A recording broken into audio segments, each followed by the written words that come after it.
विश्व शांति धारा।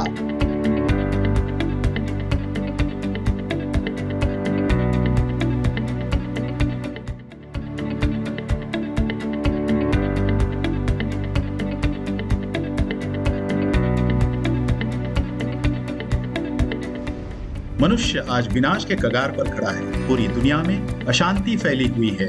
ऐसे में विश्व शांति की आवश्यकता बहुत ज्यादा और तेज हो गई है। इस अशांत वातावरण में विश्व शांति कैसे और किस प्रकार हो सकती है, इस पर विचार विमर्श करने के लिए दुनिया भर के ज्ञानी, साधु संत, शास्त्रज्ञ और तत्ववेत्ता पुणे में एक साथ आए। अवसर था लोनी स्थित दुनिया के सबसे बड़े विश्व शांति गुंबद में आयोजित विज्ञान, धर्म और तत्व ज्ञान पर आधारित 8वीं वैश्विक संसद का।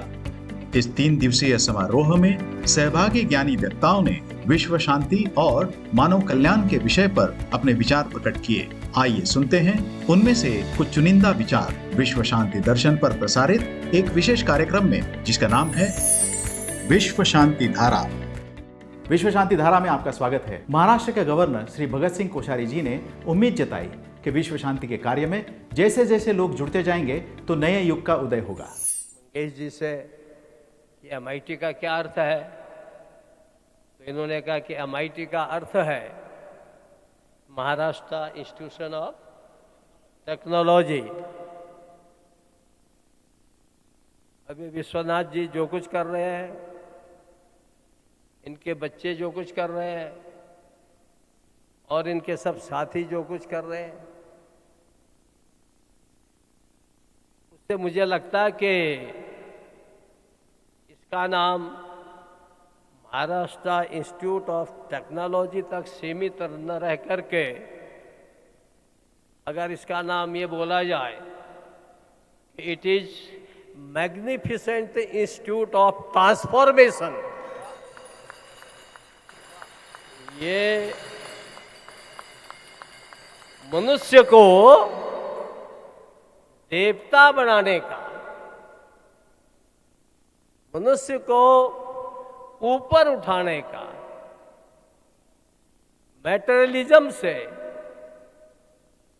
भौतिकता से ये आध्यात्मिकता की ओर ले जाने वाला इस प्रकार का इंस्टीट्यूशन है। अगर ऐसा कहा जाए तो मेरे ख्याल से अतिशयोक्ति नहीं होगी। मैं आदरणीय कराड़ साहब को, उनके सभी साथियों को बहुत बहुत बधाई देता हूँ। अब श्रीमद् भगवद गीता के नाम पर और ये बड़ा जो इन्होंने वर्ल्ड पीस डूम मनाया है, अब ये जो पीस की बात है, शांति की बात है, ये अगर आप देखेंगे, मेरे सामने बहुत से धर्म गुरु बैठे हैं, अलग अलग धर्मों के गुरु बैठे हैं और हर एक धर्म के अंत में आमीन, शांति, ऐसा कुछ न कुछ बोला ही जाता है। सब चीजों से थोड़ा भिन्न क्यों है? आखिर हम लोग सब आदमी हैं, मनुष्य हैं, ह्यूमन बीइंग्स हैं। हम सब में आत्मा भले एक है, हम सब की एक विशेषता, हम जन्म लेकर उसके बाद मर जाते हैं। अगर कोई आप में से अमर है तो बता दो। ये तो कराड़ साहब भी नहीं कह पाएंगे कि मैं अमर हो गया हूं। वैसे अपने कृत्य से आप अमर नहीं, अमर से भी आगे, कृत्यों से, अपने काम से तो आप इमॉर्टल है। But so far as this physical body is concerned, ये तो मॉर्टल है, ये तो तात्कालिक है। तो हम सब शरीर धारण करते हैं, शरीर हमको छोड़ के चला जाता है। My young friends, the dedication, the sacrifice, the sadhana, अगर तुम लोग साधना करोगे तो तुम्हारे पीछे लोग ऐसे दौड़ेंगे जैसे स्वामी विवेकानंद के पीछे दुनिया दौड़ गई थी, जैसे महात्मा बुद्ध के पीछे दुनिया दौड़ गई थी। साधना है और इस साधना में हम लोगों को सबको जोगी नहीं बनना है, फकीर नहीं बनना है, लेकिन ये जो परिकल्पना यहाँ है, जो मुझे जो थोड़ा समझ में आता है, मैं इतना पढ़ा लिखा नहीं हूं, लेकिन जो थोड़ा बहुत समझ में आता है, इस परिकल्पना में अभी आपको भगवत गीता दी गई है और नहीं दी गई तो दी जाएगी। और वैसे भी सब लोग भगवत गीता पढ़ते होंगे, पढ़नी चाहिए।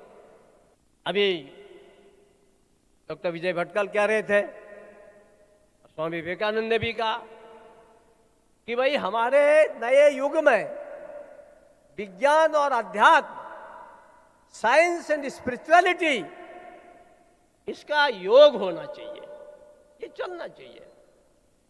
और अगर भगवत गीता का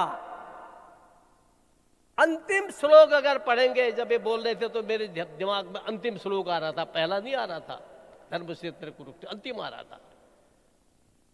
तो उसमें व्यास जी कहते हैं, यत्र योगेश्वर कृष्ण यत्र पार्थो धनुर्धया तत्र श्री विजयो भूतिर ध्रुवा नीतिर मतिर ममा।